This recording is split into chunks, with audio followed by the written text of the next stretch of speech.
अस्सलामुअलैकुम 24 न्यूज पर आप देख रहे हैं ज्वाइंट सेशन पर खुसूसी ट्रांसमिशन। मैं हूं रमशा कमल, मेरे साथ मौजूद है तज्जियाकार सईद कारी साहब, साथ साथ पाकिस्तान तहरीक इंसाफ के रहनुमा फयाजुल हसन चौहान साहब भी हमारे प्रोग्राम में हमारे साथ मौजूद होंगे, जबकि डॉक्टर रमेश कुमार साहब रहनुमा मुस्लिम लीग नून भी हमारे साथ मौजूद हैं।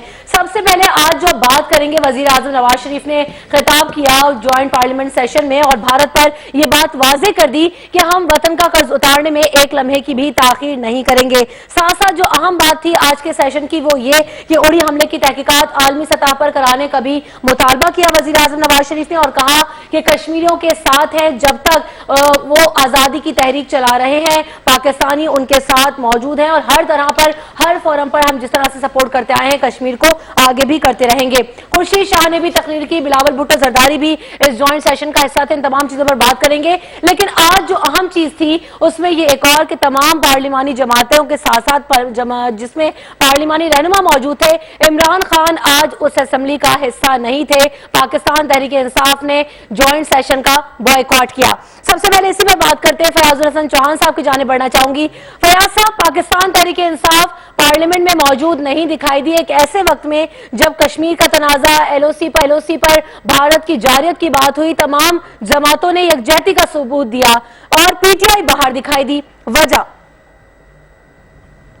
बिस्मिल्लाहिर्रहमानिर्रहीम। रमशा, बात यह है कि हमने बड़ा क्लियरली अपने जनाब 30 तारीख के जनाब जलसे में भी और पार्लिमानी लीडर्स की मीटिंग के अंदर क्लियर कट बता दिया है कि इंशाल्लाह पूरी पाकिस्तानी कौम इंडिया के हवाले से अगर कोई किसी किस्म का इंडिया जो है वो जारहियत करेगा तो हम पाक फौज के साथ हैं। लेकिन कितनी हैरानगी की बात है कि पिछले 20-25 दिन से ये इशू खड़ा हुआ है। इंडिया जो है वो पाकिस्तान के ऊपर जो है वो जारहियत कर रहा है अपने अल्फाज के जरिए से, अपने गोला बारूद के जरिए से। उसके सारे वजीर आजम से लेकर तमाम वज़रा जो है वो जुटे हुए हैं पाकिस्तान के खिलाफ।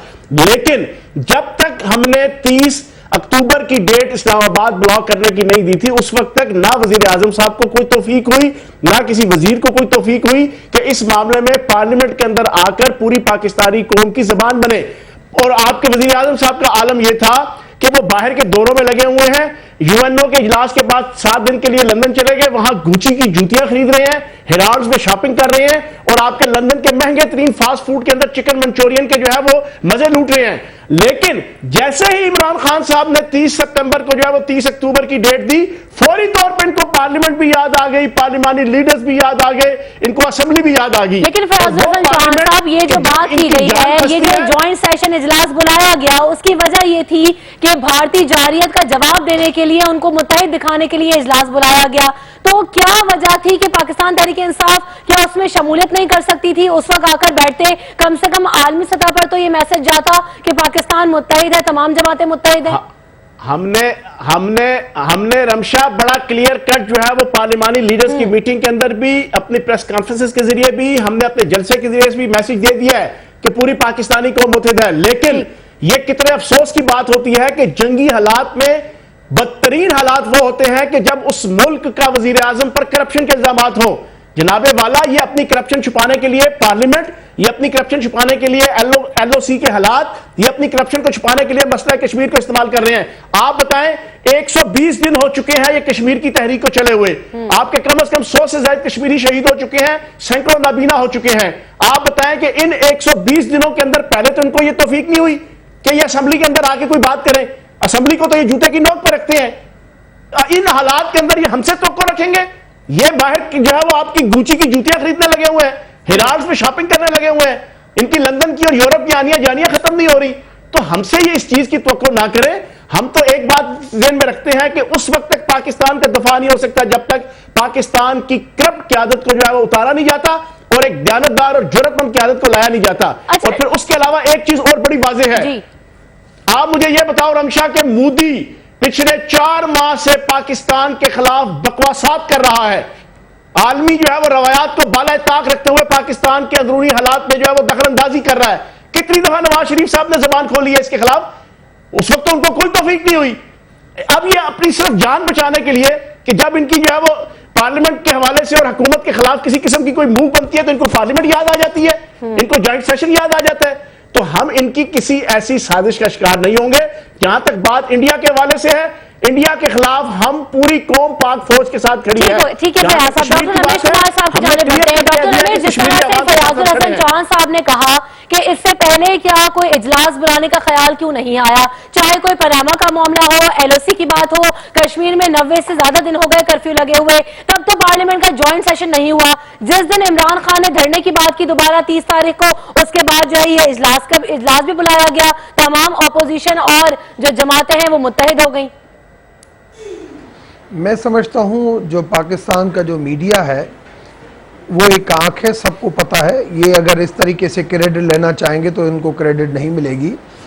आज से कुछ दिन पहले, बल्कि 1-2 महीने पहले, चौधरी निसार साहब की अगर स्पीच सुनियो, जब ये सार्क के सारे मिनिस्टर आए थे, तब भी चौधरी निसार ने वो सारी जो भारत की तरफ से कश्मीर में जो जारत की जा रही है वो सारी हाईलाइट की गई, जिसकी वजह से इंडियन फॉरेन मिनिस्टर जो है वो वहां से उठ के चला गया।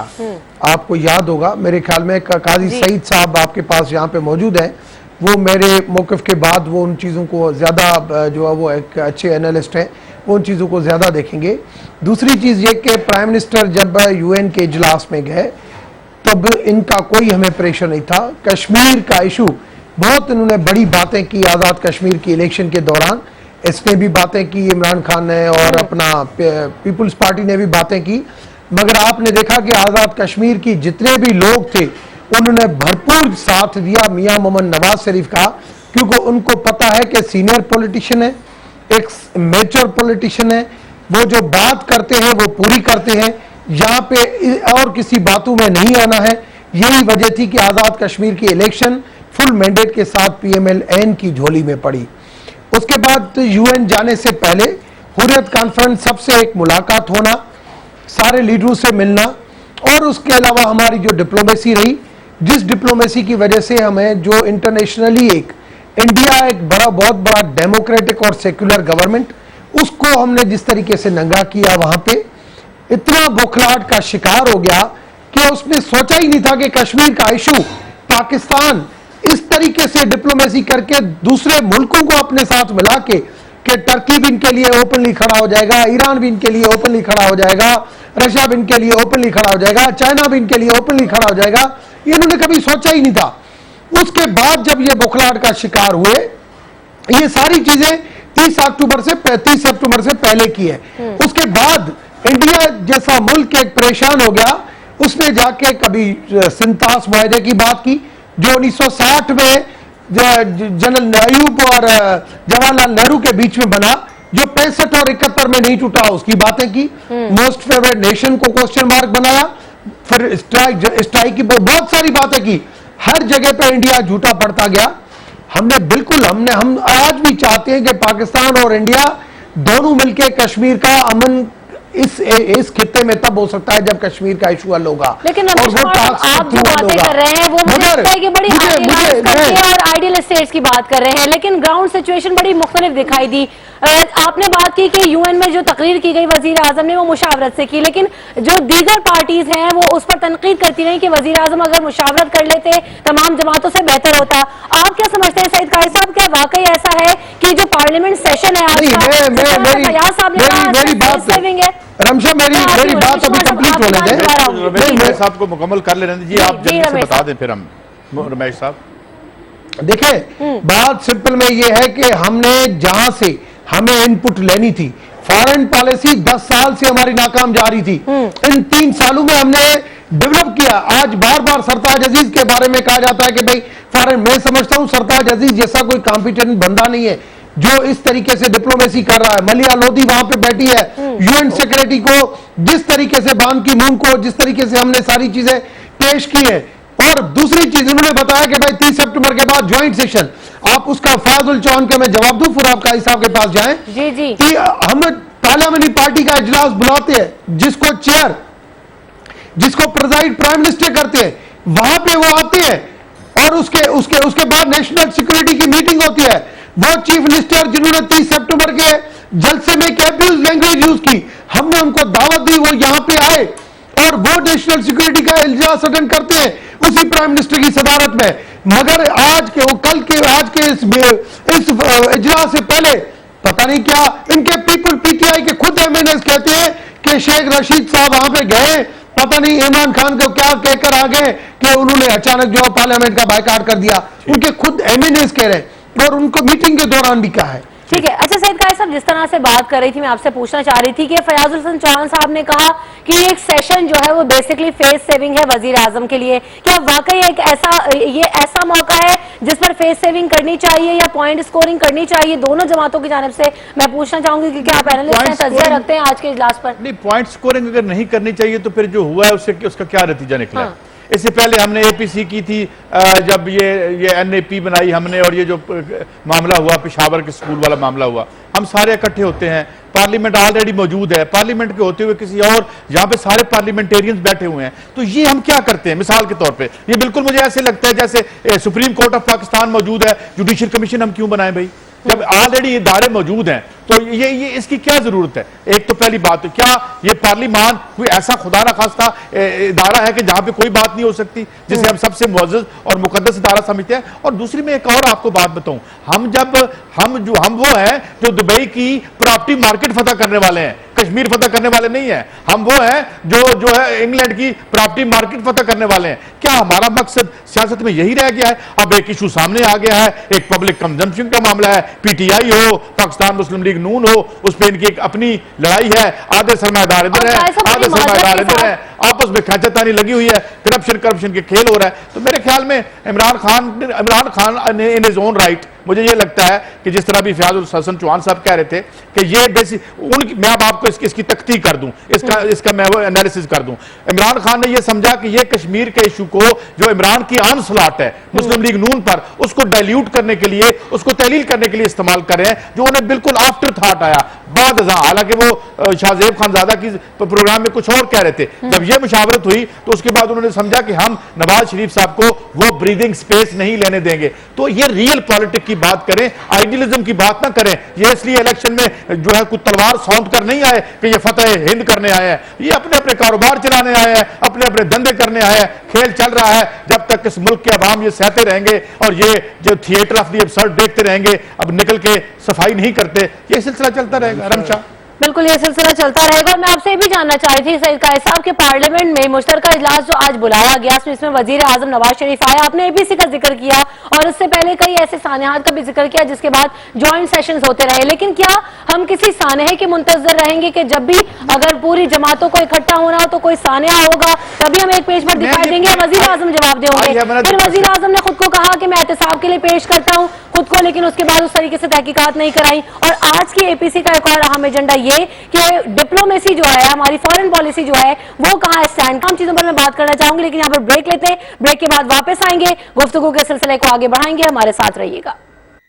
Welcome back. Opposition leader Khurshid Shah ने भी आज पार्लियामेंट के जॉइंट सेशन में खिताब किया और उनका ये कहना था कि हमारी फॉरेन पॉलिसी इंतहाई कमजोर है और डिप्लोमेटिकली हमें भारत ने बहुत ज्यादा आइसोलेट कर दिया है और हम डिप्लोमेसी जो हमारी है वो बहुत ज्यादा कमजोर इसी वजह से हुई है कि हमारी फॉरेन मिनिस्ट्री उस तरह से काम नहीं कर रही। फयाजुल हसन चौहान साहब, आप समझते हैं कि हमें भारत जो आइसोलेट करने की साजिशें करता रहा है, भारत ने हमें जो आलमी सतह पर अब तक बदनाम किया है, हमें दहशतगर्द स्टेट करार दिया है, वो इसी वजह से कि हमारी फॉरेन पॉलिसी वाकई काम नहीं कर रही है और इस तरह से इतनी स्ट्रांग नहीं है? रमशा, बात यह है कि अभी मेरा भाई डॉक्टर रमेश कुमार अपनी खारजा पॉलिसी के शान में जो है ना जमीन आसमान के कलाबे मिला रहा था।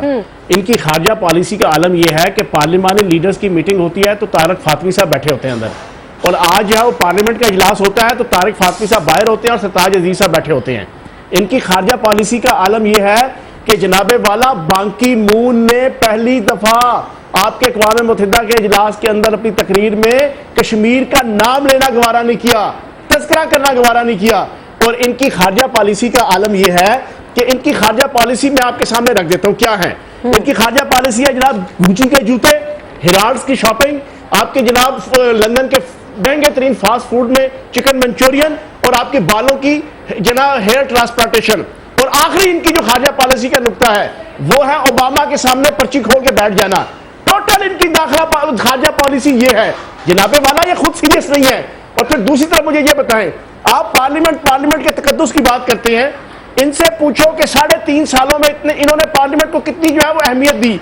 नेशनल एक्शन प्लान बना इसी जॉइंट सेशन के जरिए से, आपका सिर्फ 15% उसके ऊपर अमल हुआ है, जो फौज आपकी ISI और रेंजर से मुतल्लिका था। हुकूमत ने 1% भी अपनी रिस्पॉन्सिबिलिटी उस पर पूरी नहीं की और नेशनल एक्शन प्लान आपका नो एक्शन प्लान बन गया। फिर आप मुझे बताएं, CPEC है पाकिस्तान का सबसे इंपॉर्टेंट जो है ना प्रोजेक्ट है, कितना आपके पार्लियामेंट के अंदर इसके ऊपर डिस्कशन हुई है। फिर उसके बाद मुझे बताएं पनामा के इशू पे, इसी पार्लियामेंट पे आके आपके वजीर आजम साहब ने कहा था कि मैं अपने आप को एक साहब के लिए पेश करता हूं, 6 महीने से जूती की नोक पे रखा हुआ पार्लियामेंट को। तो जनाबे वाला पार्लियामेंट की कोई अहमियत नहीं है। असल में मोदी सरकार ने, ये कहते हैं ना कि इंडिया ने जो है वो हमें आइसोलेट कर दिया, इंडिया ने आइसोलेट नहीं किया। हमारी अपनी हुकूमत और नवाज शरीफ साहब की करतूतों ने और इनकी हुकूमत की जो है वो करतूतों ने हमें आइसोलेट किया है। ठीक है जी। अच्छा। मोदी सरकार वो काम नहीं कर सकी जो हमारी नाअहल हुकूमत ने किया है। अच्छा फयाज साहब, आप ही के पॉइंट को लेकर रमेश साहब की जाने बढ़ते हैं और मैं उनसे ये पूछना चाहूंगी कि जिस तरह से फयाज साहब ने भी कहा कि जब आपने वजीर आजम या मोहम्मद नवाज शरीफ ने पार्लियामेंट में बात कह दी कि मैं खुद को एहतसाब के लिए पेश करता हूँ, पूरी कौम से खिताब भी किया कि मेरा दामन साफ है, मैं खुद को तहकीकात के लिए पेश करूंगा, एहतसाब करना चाहे मेरा कर लीजिए, मैं सबसे पहले अपने आप को जवाब दूं और मैं पेश होऊंगा। तो फिर पार्लियामेंट में पनामा के मामले पर बहस क्यों नहीं हुई? और इस चीज पे अगर पाकिस्तान तहरीक इंसाफ को तहफुजात थे तो दूर कर दिए जाते। रमेश साहब, रमशा, बात यह है कि तहरीक इंसाफ को सिर्फ सियासती मियाँ साहब के एंटी करनी है, वो किसी मसले का हल नहीं चाहते हैं। वो कोई ना कोई टॉपिक ढूंढते हैं कि कौन सा टॉपिक हमें हो जिसके ऊपर हम अपनी पार्टी को जिंदा रख सकें, क्योंकि ये अपनी परफॉर्मेंस के ऊपर जिंदा नहीं रख सकते। जो KPK के अंदर इनकी परफॉर्मेंस है वो किसी से दूर नहीं है। नहीं लोग चल सकते हैं, रोज पेशावर में कितने मसले मसाइल चल रहे हैं। इस मरतबा भी जो न्यूज़ आई कि भाई 35 के करीब जो है वो ये स्ट्रीट क्राइम के ऊपर लोगों को मर्डर किया गया है, ये सारी चीज़ें वहाँ पे है। फिर ये जिंदा अपने आप को रखना सच चाहते हैं कि मियाँ साहब की सिर्फ और सिर्फ नेगेटिव बातें करना। जब एक पनामा का केस आया, पनामा के केस आने के बाद प्राइम मिनिस्टर ने कौम को भी एतमाद में दिया, असेंबली में भी बात की, एक्स जुडिशरी को खत लिखा। इन्होंने कहा एक्स जुडिशरी नहीं, इस जुडिशरी को खत लिखो। हमने इस जुडिशरी को खत लिखा। इन्होंने कहा नहीं, ये जुडिशरी में ये मसला है, जुडिशरी ने वापस दे दिया। भाई उसके बाद उन्होंने कहा पार्लियामेंट्री कमेटी बनाए। हमने पार्लियामेंट्री कमेटी बना दी, पार्लियामेंट्री कमेटी बनाई। इन्होंने कहा प्राइम मिनिस्टर गया वापस नहीं आएगा, प्राइम मिनिस्टर भी वापस आ गया। पार्लियामेंट्री कमेटी के अंदर हमारी अक्सरियत थी, मगर हमने बैलेंस बनाई 6 अपोजिशन के, 6 गवर्नमेंट के। 10-12 इजलास हुए, हर इजलास के अंदर PTI यही रुकावट डालती थी, मियाँ साहब पीपुल्स पार्टी है, मियाँ साहब भाई आप एक कानून साजी करें कि भाई जो भी, चाहे मनी लॉन्ड्रिंग हो, चाहे करप्शन हो, चाहे पनामा लीक्स हो, चाहे बाहामा लीक्स हो, उन सारों का एहतसाब होना चाहिए। वो सारे कटड़े में खड़े होंगे, सारे लोग तावन करेंगे और वो जो कानून बनाएंगे उसके साथ नैब भी तावन करेगी। सुप्रीम कोर्ट की कल सरबराही में बनाएंगे, उसके TUR आप बना दें, भली पहले आप हमसे तैयार करें, मगर आप कहें कि नहीं सिर्फ आप हो और कोई नहीं हो, आप हो। मेरी बात सुनो, क्यों? उसकी वजह यह है इन्होंने पीपुल्स पार्टी का सहारा कैसे लिया। इमरान खान की 2014 की स्पीच निकालें, हमेशा धांधली का इल्जाम लगाता था। 2014-15 में अगर आप पुरानी स्पीचें निकालें, आपको हर स्पीच के अंदर मोस्ट करप्ट अगर नाम लेता होगा तो इमरान खान हमेशा पीपुल्स पार्टी का नाम लेता होगा। शाह महमूद कुरैशी रैलियां निकालता था तो पीपुल्स पार्टी के खिलाफ रैलियां निकालता था सिंध के अंदर के भाई करप्शन यहाँ पे ये सिर्फ पीपुल्स पार्टी करती है, हमेशा वो करता था। अब जब उन्होंने अपोजिशन ने पीपुल्स पार्टी को अपने साथ मिला लिया तो पीपुल्स पार्टी ने भी इसको यूज किया कि भाई नहीं ये सिर्फ मियाँ साहब के ऊपर जाए। रुकावट तो ये खुद बनी है। अगर ये आज भी करना चाहते हैं, आज भी ये सीरियस है, आज भी सीरियस है, हम आज भी बनाने के लिए वो कानून तैयार है, हमने आज भी दिया है असेंबली के अंदर। अगर मगर इससे सिर्फ और मियाँ साहब को टारगेट बनाएंगे ये नहीं होगा। टोटल जिन जिन लोगों ने इस मुल्क को करप्शन की है, जिन्होंने लूटा है, जिन्होंने मनी लॉन्ड्रिंग की है, हम नहीं पहले भागे नहीं आज भागेंगे। इनकी बाकी धमकियों से हम इस्लामाबाद बंद कर देंगे, हम ये बंद कर देंगे, इस तरीके से कानून कोई भी हाथ में लेगा कानून हरकत में आएगा। अगर लाहौर में इन्होंने कानून को हाथ में नहीं लिया तो इंतजामिया ने उनके साथ तावन भी किया, ठीक। खैर सगाली के साथ हर काम हो गया। ठीक है, जहां पे अगर कानून को हाथ में लेने की कोशिश करेंगे फिर शिकायत नहीं कर रहा। रुकिएगा, सईद काजी साहब जैसे बात कर रहे थे और रमेश साहब ने भी कहा, लेकिन एक बात यह भी है कि बतौर सरबराह मुमलिकत क्या वजीर आजम नवाज शरीफ की पहले जिम्मेदारी नहीं थी कि अपने आप को एहतसाब के लिए पेश कर देते? जिन TORs की बात की जाती रही उन्हें भी फेस सेविंग करार दिया गया, उन पर सारी जमातों ने तहफ्फुजात का इजहार किया। सिर्फ एक पाकिस्तान तहरीक इंसाफ नहीं थी, तमाम जमातों को उस पर तहफ्फुजात थे, तो फिर कैसे TORs? देखिए आप ये कैसे तवक्को कर, अगर ये मफरूजा दुरुस्त है अपनी जगह पे कि जो उन्होंने कोई इस तरह की गलत गलत तरीके से पैसे बनाए हैं, मुजरिमाना तरीके से, अगर ये मफरूजा जो कह रहे हैं ये दुरुस्त है तो वो इसलिए बनाए गए हैं कि अगले दिन बंदा आके पेश होकर इतराफ जुर्म कर ले। अब बहुत सी चीजें हैं, कानून है, उस पर आपकी सारी एजेंसी जाके कह चुकी हैं कि हम नहीं कर सकते। TORs पे हम इनकी नाकामी देख चुके हैं। लेकिन मैं जरा इस कश्मीर के मसले पे आऊं, मैं आपको आज एक खबर देना चाहता हूं जी कि पहले तो मैं आपको 1990 की बात बताऊं। 1990 में जब वापस लेना था हांगकांग चाइना ने, तो उन्होंने एक 2 नंबर किस्म के बरतानिया ने वहां पे डेमोक्रेसी प्रोटेस्ट शुरू करवा दिए। एक टेलीफोन कॉल की थी उन्होंने कि इतने बजे हम इस पे कब्जा कर लेंगे हुजूर, तो उसकी चाबियां जाके उन्होंने चीन को पकड़ा दी थी। ये कमजोर लोगों का काम नहीं है, ये उन लोगों का काम नहीं है जिनका बजट IMF और वर्ल्ड बैंक के तीसरे दर्जे के मुलाजम बना के देते हो कि जनाब वजीर खजाना साहब जाके ये पढ़ दें और ये टैक्स लगाएं और ये ना टैक्स लगाएं, और जो आके बैठ के वॉच कर रहे हो, ये आपकी खुद मुख्तारी का आलम है और आप कश्मीर की तरफ जा रहे हैं, वो लड़ रहे हैं जंग। और मैं एक और आपको बताऊं बात जो खबर कोई नहीं सुन रहा, इस वक्त जिस वक्त हम ये प्रोग्राम कर रहे हैं, महाराष्ट्र के अवाम इंडिया में 1 करोड़ अवाम मार्च कर रहे हैं और उस मार्च को कोई पॉलिटिकल लीडर लीड नहीं कर रहा, औरतें लीड कर रही हैं, मराठे हैं वहां के जो इस महीने के आखिर में इकट्ठे होंगे बॉम्बे में, उनकी यही डिमांड्स हैं। तो ये हर अप्रेस नेशनैलिटी इस रीजन में अपनी अपनी लड़ाई खुद लड़ रही है। अगर आप ये समझते हैं कि ये लड़ेंगे, ये नहीं लड़ेंगे, ये अपने अकाउंटों पे लड़ेंगे, ये अपने तहफ़्फ़ुज़ के लिए लड़ेंगे, ये अपने असासों को बचाने के लिए लड़ेंगे, और इससे आप क्या समझते हैं कि ये इकट्ठे बैठ जाएंगे तो कश्मीर सवेरे वो हमें आके कहेंगे ये कुंजियां ले लें जनाब हम यहां से जा रहे हैं? ऐसे नहीं होता। जब आपका पर्पज हुक्मरानी का, हर हुक्मरानी का, हर मैशियत का एक मकसद होता है। आज की हुक्मरानी का और आज की मैशियत का क्या मकसद है? हमारी फला साफ पानी का गिलास अपने मुल्क के लोगों को तो दे नहीं सकते, चले हैं हम उनको वो करने, वो लड़ रहे हैं, उनकी एक वैलियंट लड़ाई है, हमारा दिल रोता है कश्मीरियों के लिए और हमें यकीन है कि वो यकीनन फतहमंद होंगे। मगर यहाँ कोई और दुनिया होगी जो उनके लिए मदद करने में कोई मुमद्दु मावन साबित हो सकेंगे। रमशा ठीक है सईद काजी साहब, आपका कमेंट भी आया, यहाँ पर ब्रेक लेते हैं, ब्रेक के आएंगे, गुफ्तगू के सिलसिले को आगे बढ़ाएंगे, हमारे साथ रहिएगा। खुसूसी ट्रांसमिशन में आपको एक बार फिर कहेंगे खुशामदीद। मैं बात करना चाहूंगी फयाजुल हसन चौहान साहब, सबसे पहले आपसे कुछ खबरें इस तरह की भी आ रही थी कि इमरान खान साहब ने ये भी फैसला सोलो फ्लाइट के तौर पे किया, अकेले ये फैसला किया कि वो पार्लियामेंट में के जॉइंट सेशन में हिस्सा नहीं लेंगे। क्या वाकई कि इमरान खान का ये तने तनहा फैसला था या फिर पाकिस्तान तहरीक इंसाफ का फैसला था या आपस में कुछ रंजिशें अभी भी बाकी हैं? रमशा, वो मेरा भाई कहता था कि कानून हरकत में आ जाएगा डॉक्टर रमेश, और भाई कानून स्वा हरकत में आएगा। सूरत हाल ये है कि नैब जो है वो लस्सी पी के सोया हुआ है, FIA जो है वो सत्तू पी के सोई हुई है, इलेक्शन कमीशन जो है ना वो भांग पी के सोई हुई है, और FBR जो है वो कच्ची शराब जो है ना स्पिरिट वाली वो पी के सोई हुई है। यहाँ पे स्वा कानून ने हरकत में आना है। नहीं और आपको ये भी बता दूं, ये सारे जो मशरूब मैंने गिनवाए हैं ना, ये इन सब अदारों को पिलाने वाला कौन है? वो मिसाके जमहूरियत की छतरी तले आले शरीफ और आले जरदारी हैं। चले फयाज साहब, ये बातें तो आप करते रहते हैं ना, मेरे सवाल का जवाब भी तो दीजिए। क्या इमरान खान साहब ने तनतना ये फैसला किया था कि हम ज्वाइंट सेशन में नहीं जाएंगे या फिर तहरीक इंसाफ का फैसला था ये? फयाज साहब, सर बात ये है कि कायद ने तय किया और जो किया बिल्कुल ठीक किया। हम इनको पार्लियामेंट की छतरी तले, जमहूरियत के तकद्दुस की छतरी तले इन करप्ट हुक्मरानों को भागने नहीं देंगे। एक बात बड़ी क्लियर है, मैं पहले भी कई दफा मिसालें दे चुका हूं पिछले कई दिनों से कि आपके जंगे अजीम दोम के अंदर आर्थर चैम्बरलाइन को भी उतारा गया था ड्यूरिंग दूसरी जंगे अजीम 1939 को शुरू हुई थी। 1940 10 मई को जो है वो कंजर्वेटिव पार्टी ने हाउस ऑफ कॉमन के अंदर उसके खिलाफ तहरीके दम एतमाद लाया था और उसको उतारा गया था।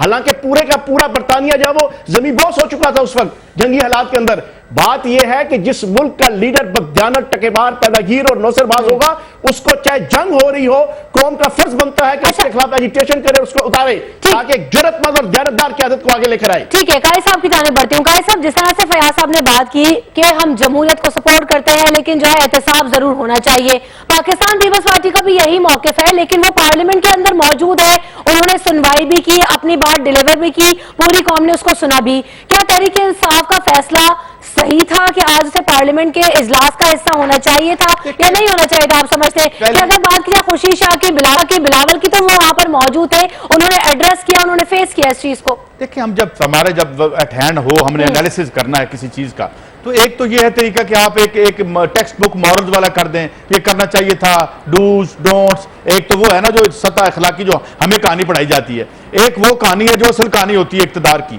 एक वो खींचातानी है जो इक्तदार की ऊपर की परतों जो होती है जहां पे हमें दिखाने के लिए खेल हो रहा होता है, उसके नीचे असल खेल रहा होता है। अब ये बात ये है कि आप इस लड़ाई में, जो लड़ाई चल रही है इस वक्त मुल्क में पीटीआई और उसके माबैन, इसको अगर तो आप इस तकाजु से देखेंगे तो शायद बात आपको समझना है। मैंने पहले भी बात की थी, मैं दोबारा दोहरा देता हूं। जो मियां नवाज शरीफ साहब हैं, और उनके लिए ये एक अपॉर्चुनिटी थी कि उनके ऊपर जो ऑनस्लॉट आ रही है, उस ऑनस्लॉट को थोड़ा डाइल्यूट करने के लिए, उससे हटने, उसकी जब्त से निकलने के लिए उन्होंने कहा कि जी जॉइंट सेशन बुला लिया हमने। ये मेरी राय है, गलत हो सकती है, आप इत्तेफाक करें। अब जो पीटीआई है या उनके जो लीडर हैं, मैंने ये सुना है कि उनके नीचे बड़ी रेजिस्टेंस आई है जो दीगर, मगर उनका ये ख्याल था कि ये हम इस अटैक को तहलील नहीं होने देंगे, हम जाएंगे तो शायद हमारी जो स्ट्रगल है या जो पिच हम लेके गए हैं हमें पीछे जाना पड़े। तो आपको रियल पॉलिटिक्स में देखना पड़ता है। आज भी दुनिया बड़ी हम गालियां देते हैं ना, हम एक अखबार लिखता था मैकियावेलियन की दुनिया से, हम मैकियावेली की दुनिया से बाहर अभी तक नहीं आए, वही प्रिंसिपल कार फरमा होते हैं। तो ये बेसिकली नेकेड इंटरेस्ट की लड़ाई होती है। उस लड़ाई में एक बिसात बिछी हुई है, खींचातानी हो रही है, उसमें मॉरल क्वेश्चन बीच में ना डालें। मॉरल क्वेश्चन है यहाँ पे, इस मुल्क में जो है करोड़ों अरबों की डेली हर सरकारी इदारा कहता है करप्शन हो रही है, तो इस रियासत के इदारों का काम करप्शन करना है, तो ये मॉरल क्वेश्चन नहीं है। इसको इस अंदाज से समझ नहीं आएगा। ये आपको इस अंदाज से समझ आएगा कि इस बिसात में जहां एक तरफ मियां साहब हैं जो उनके साथ रियासत के गालिब हिस्से हैं, और मुबैना तौर पर कहा जाता है कि जी अंपायर है या नहीं, आई हैव नो आइडिया, मगर कल सेठी साहब कह रहे थे कि कहीं से इमरान खान को इशारा आया या आई डोंट नो, वो भी पार्टीजन है, वो भी उधर। तो ये इस तरह से समाज और रियासत और दानिशवर और तजिया निगार बटे हुए हैं। हम ये खेल देख रहे हैं, अपने अपने तय इसका तजिया करते चले जाए। It's no moral question at all. Moral की आपने बात की, मैं भी ये बात पूछना चाहूंगी रमेश साहब से कि क्या नून लीग रहनुमाओं की जानिब से या पाकिस्तान मुस्लिम लीग नून की ये जिम्मेदारी नहीं थी कि एक ऐसे मामले पर, जबकि आपने तमाम जमातों को इकट्ठा किया, इमरान खान साहब के पास भी एक वक्त चला जाता, उनसे गुफ्तगू-शुनीद करता, उन्होंने भी एक पेज पर लाने की कोशिश करता, हो सकता है मामला जो है वो साजगार हो जाते, माहौल कुछ नरम हो जाता और पनामा पर भी बात हो जाती, और एलओसी पर तो बात हो रही थी, कश्मीर के मसले पर भी बात हो रही थी। रमेश साहब, रमशा, बात यह है कि हम एक मैच्योर पॉलिटिशियन है। आज की मैं आपको अंदर की बात बता रहा हूँ, आज हमारे पास हमारी क़यादत, हमने आज भी सोचा कि इमरान खान के 20-25 जितने मेंबर हैं, एक मैंडेट लेके कुछ अवाम के नुमाइंदे बन के यहाँ पे आए हैं, और उन सारे MNAs की भी ख्वाहिश है कि असेंबली में हम बैठें, हम असेंबली से बाहर नहीं रहे। क्योंकि पहले जो 125 दिन वाला धरना था, उस टाइम पे भी MNAs ने सब ने ये कहा था, मगर इमरान खान ने जिद करके लोगों को बाहर बिठाया। मगर सब लोगों की मुट्ठी ये थी कि भाई हम पहली मरतबा इलेक्ट होके आए, कम से कम हमें बैठने का मौका मिले। और आज भी, कल इनकी मीटिंग के दौरान भी रिफ्ट बहुत हुआ कि ये चीज नहीं हो, मगर इमरान खान ने जिद करके पता नहीं क्या, जो आज MNAs इनके कह रहे थे कि भाई शेख रशीद वहां पे गया है और क्या उन्होंने उसको बताया है, जिसकी वजह से उसने अपना वीटो चला के और ये डिसीजन लिया है। हमने आज भी अपनी क़यादत के सामने हमारी ये बात हुई कि हम इमरान खान को बोले कि आप इस ज्वाइंट सेक्शन में आए। हम ये कमजोरी इंटरनेशनली उन लोगों को नहीं दिखाएं जो पाकिस्तान को मेरी आंख से देख रहे हैं, जो पाकिस्तान को अंदर से कमजोर देखना चाहते हैं। हम उनको ये नहीं दिखाएं, हम ये दिखाएं उनको। आज एक पार्लियामेंट, एक गुलदस्ता खूबसूरत लग रहा था, आज एक मैसेज गया होगा कि बिलावल भी आज असेंबली में आया है। लेकिन इंटरनेशनल दुनिया की बात कर रहे हैं, इंटरनेशनल दुनिया की बात कर रहे हैं, क्या इंटरनेशनल मीडिया और तमाम ममालिक हमें इस तरह से नहीं देख रहे कि हमारे वजीर आजम को चोर चोर करके मुखातब किया जाता है, और हमारी जो जमातें हैं वो मुख्तलिफ फोरम्स पर यह आवाज उठाती रही है कि वजीर आजम जो अपने एहतसाब के लिए खुद को पेश कर दे, हमारा वजीर आजम चोर है। तो दुनिया तो ये भी देख रही है रमेश साहब। रमशा, बात यह है कि वजीर आजम नहीं किसी चोरी में था, नहीं है, नहीं उसका अभी भी नाम है, मगर दुनिया ये देख रही है कि पाकिस्तान के अंदर ऐसे भी इमेच्योर पॉलिटिशियन आ गए हैं जो जिसको लैंग्वेज, मैंने आज वर्ल्ड टीचर्स डे के ऊपर एक ट्वीट किया था, मैंने यही ट्वीट किया था कि जो पार्लियामेंट्री जितनी भी पॉलिटिकल पार्टीज हैं वो एक माई बाप होते हैं, टीचर होते हैं जो तमीज और तहजीब सिखाते हैं, मगर हम जो लैंग्वेज यूज करते हैं, क्या जो 30 सितंबर के जलसे में जो लैंग्वेज यूज की गई, मुझे बताओ, जहां पे हमारी औरतें हमारी बहनें भी बैठी हुई हो, क्या जो लैंग्वेज यूज की गई वो एक तहजीब और तमीज वाले माशरे में वो लैंग्वेज यूज की जाती है? ये जो चोर चोर करके कहते हैं, इनका अपना इमेज इंटरनेशनली गिरा है कि ये लीडरशिप के लायक नहीं है। पहले लोग सोचते थे कि इनको आइंदा चल के कभी ना कभी ये मौका मिल सकता है, मगर आज लोग सारे कहते हैं कि ये नहीं, ये इनको जो है वो मौका मिलना भी नहीं चाहिए और होना भी नहीं चाहिए। लेकिन रमेश साहब, जैसे आप बात कर रहे हैं, आप मुझे बिलावल तो आज बड़े कॉन्फिडेंट दिखाई दिए, बाहर जब मीडिया से उन्होंने गुफ्तगू की तो उन्होंने कहा कि 2018 में पाकिस्तान पीपल्स पार्टी पार्लियामेंट में होगी और पनामा में मुलव्विस लोग जेल में होंगे, तो वो बड़े एतमाद से बात कर रहे थे। वजीर आजम क्या इस बात का जवाब देंगे, सबूत पेश करेंगे?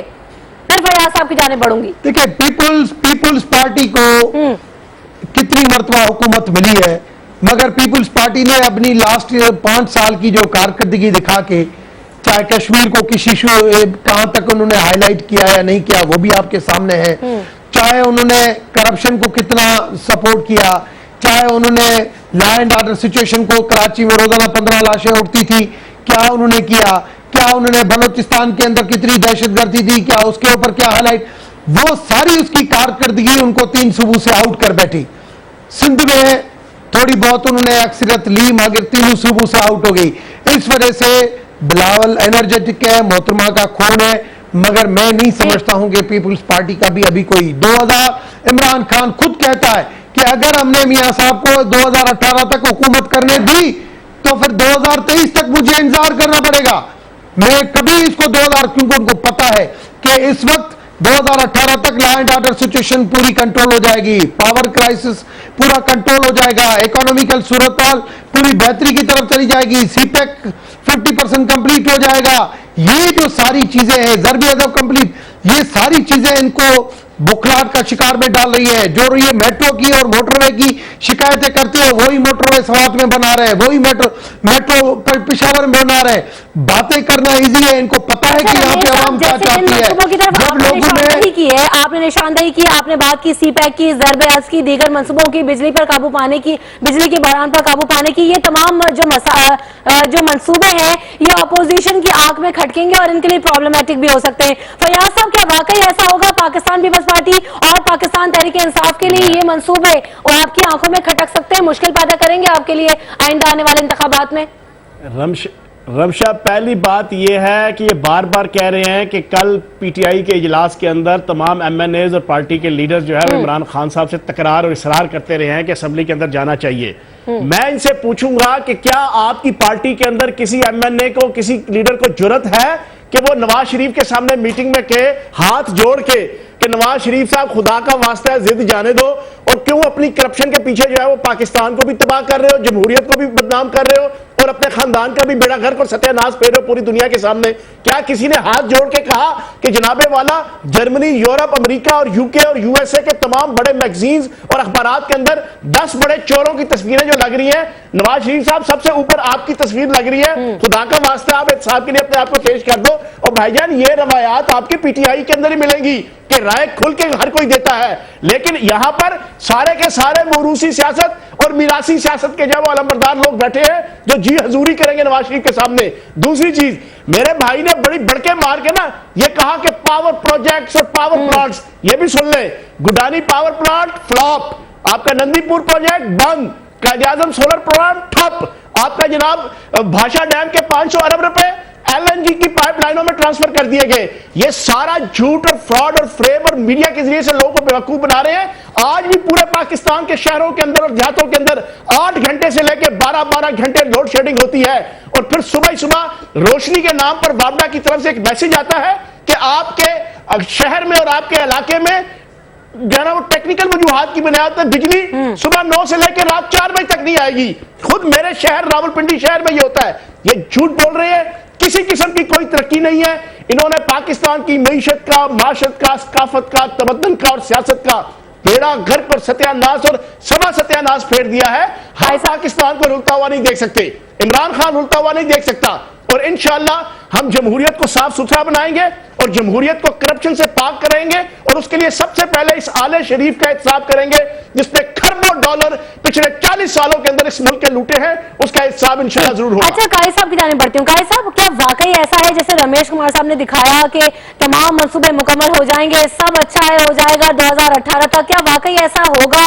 बिजली की बढ़ान पर काबू पा लेंगे, दहशतगर्दी के नासूर को खत्म कर देंगे, आलमी सतह पर अपना लोहा मनवा लेंगे हम? क्या सब कुछ अच्छा हो जाएगा 2018 तक? ये सब कुछ तो कहने के लिए आपको इल्म नजूम में आपका जो है ज्यादा होना चाहिए, मैं इस तरह तो नहीं बता सकता। लेकिन जो बहुत से मामलात हम देख रहे हैं, 2018 भी आ जाएगा और हम ये देख रहे हैं कि बहुत बड़े इश्यूज हैं। सी पैक पे इतनी ज्यादा इन्होंने बना दी हैं जो, और एक वो विजन दे देते। अच्छा, एक और बड़ा है, एहसन इकबाल साहब विजन दे देते हैं। विजन मुझे याद है कि हर पावर में जब गवर्नमेंट आती है 5 साल 10 साल आगे का विजन दे देते हैं। और फिर मुझे याद है कि विजन की बजाय इसके पीछे विजन हटा के डिजास्टर लगा देते हैं कि विजन 2025 तो है, डिजास्टर 2016 का मैं क्या करूं। तो ये इस तरह की मामलात हैं। बात यह है कि इस पूरे मॉडल में, इस पूरे डिजाइन में खरबों डॉलर की भी अगर इन्वेस्टमेंट आ जाए तो इन इन्वेस्टमेंट का मकसद आपकी फलाह नहीं है, ये एक और निजाम है। और पूरी दुनिया में जो जंग लड़ी जा रही है वो ये लड़ी जा रही है। अगर आप यूरोप में देखें, आप बर्तानिया में इस वक्त जेरेमी कॉर्बिन की अब रोज इमरान खान साहब बर्तानिया की मिसाल देते हैं, ये नहीं बताएंगे कि वहां लड़ाई क्या है। ये लड़ाई नहीं है जो यहां हो रही है, वहां हमसे ज्यादा करप्शन है वहां। अब मुझे बताएं, आप सारे मिलकर कहते हैं, इमरान खान भी ये कहते हैं कि अल्ताफ हुसैन जो है वो एक मुजरिम है, उनके ख्याल में ये मुजरिम है। तो वो कौन सा मुल्क है जो एक मुजरिम को लेके बैठा हुआ है? मिसाल हम उसकी मुल्क की दे रहे हैं, रोज क्या देते हैं। तो वो यार सैडली मिसप्लेस्ड है हमारी ये सारी जो रेटरिक है। यहां असल लड़ाई भी खुल नहीं रही असल ये। और आज मैं एक बात कोट कर दूं यहां पे, कल मैंने एक आर्टिकल पढ़ा तो लोगों ने जेरेमी कॉर्बिन के बारे में कहा कि डरो उस वक्त के, उस बंदे से डरो जो जेरेमी कॉर्बिन के बाद आएगा। और मैं ये कहता हूं, डरो उस आदमी से, उस तहरीक से जो इमरान खान के बाद आएगी। लिहाजा खेल चल रहा है, इसे देखते रहें और इसकी कहानी सुनाते रहें। जी रमेश कुमार साहब, बतौर हुकूमती जमात आप लोगों की जिम्मेदारी बनती है कि तमाम जमातों को एक पेज पर लगे। प्रोग्राम को कंक्लूड करने की भी कोशिश करेंगे। मसला कश्मीर एक ऐसा मसला है, एलओसी पर जो भारतीय जारियत जारी है वो हमारे लिए एक और इशू है इस वक्त। तो इसे एड्रेस कैसे करना चाहिए हुकूमती जमात को, और अंदरूनी तहफ़्फ़ुज़ात हैं उससे भी दूर करें ताकि पाकिस्तान जो है मुस्तहकम तरीके से आगे बढ़ सके? पहली चीज ये कि कश्मीर का इशू, उसके ऊपर कोई कंप्रोमाइज नहीं है, उसको हम अपनी डिप्लोमेसी के थ्रू उसको हाईलाइट करते रहेंगे और इंशाल्लाह हमारे टाइम में इसको हल करेंगे। दूसरी चीज ये कि मुहर्रम का एक बरकत वाला महीना चल रहा है, क्योंकि मुहर्रम के, मेरे अपने मजहब में मुहर्रम की बहुत बड़ी अहमियत है। और स्पेशली जब ये नोहा जो पढ़ा जाता है ना, ये नोहा भी हमारे एक हिंदू थे जिसने लिखा था, जिसको आज भी सुन के आदमी के आंखों में आंसू आ जाते हैं।